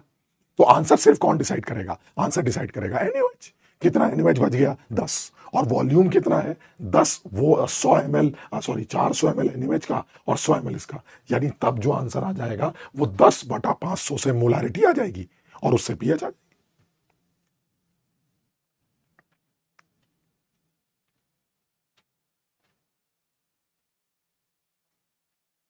अब एक बार इसको एक बार रिवाइज करना। मंडे को जो क्लास होगी, उम्मीद करते हैं कि उसमें गला थोड़ा सही होगा। इस सवाल को मैं दोबारा करूंगा बफर सोल्यूशन के साथ जोड़कर, तो ये पूरा सवाल आपको पूरा चैप्टर रिवाइज करा देगा, एक्सेप्ट सॉल्युबिलिटी। सब लोगों को समझ में आ रहा है? ठीक है। ये तो आज इतना ही करते हैं, क्योंकि इससे ज़्यादा जो है वो हो नहीं पा रहा है। तो आज इतना ही करते हैं। अगली क्लास में कोशिश करेंगे इस बात को एक बार दोबारा भी उठाया जाए, लेकिन एक बार तुम ज़रूर इस टॉपिक को पढ़ना। मैं बता रहा हूं, बहुत इंपॉर्टेंट है। मुझे बहुत अफसोस और दुख हो रहा है कि इतनी इंपॉर्टेंट बात को मैं गंदी आवाज से बता रहा हूं। हालांकि मैंने बताने में कोई कमी नहीं की है, बात समझिए। ऐसा नहीं है कि गला काम नहीं कर रहा है तो मैंने कोई चीज छोड़ दी। मैं इतना ही बताता हूं, बट वो अच्छी आवाज से नहीं बता पा रहा। तो मुझे खुद इस बात का दुख है।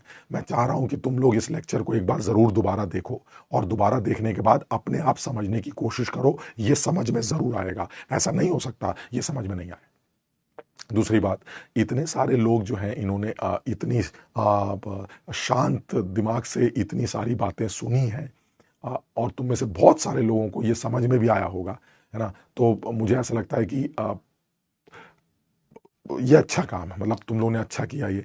तो सब लोग इसको एक बार रिवाइज करते हैं, एक बार दोहरा के देखते हैं, और मुझे ऐसा लगता है बहुत सारे बच्चे जो हैं जिनको नहीं आया है समझ में, वो समझ भी लेंगे, है ना? तो ठीक है, आवाज़ की वजह से मैं समझता हूँ तुम्हारी आदत है कि जब तक फैजल सर भौंकते नहीं हैं है ना, जब तक चिल्लाते नहीं है, उछल कूद नहीं करते हैं, तब तक समझ में नहीं आता। बट मेरा मानना ये है कि कुछ जगहों पर ऐसा चल सकता है। तो मैंने कुछ कम नहीं किया है, बट ये कि उस शिद्दत से समझा नहीं पाया हूं, मतलब समझ रहे हो, उतना जोर नहीं लगा पाया हूं। तो एक बार तुम लोग समझने की कोशिश करना, तुम्हें ये पक्का समझ में आ जाएगा, ठीक है ना। तो आज इतना ही करते हैं, अगली क्लास में फिर मुलाकात करते हैं। Thank you so much.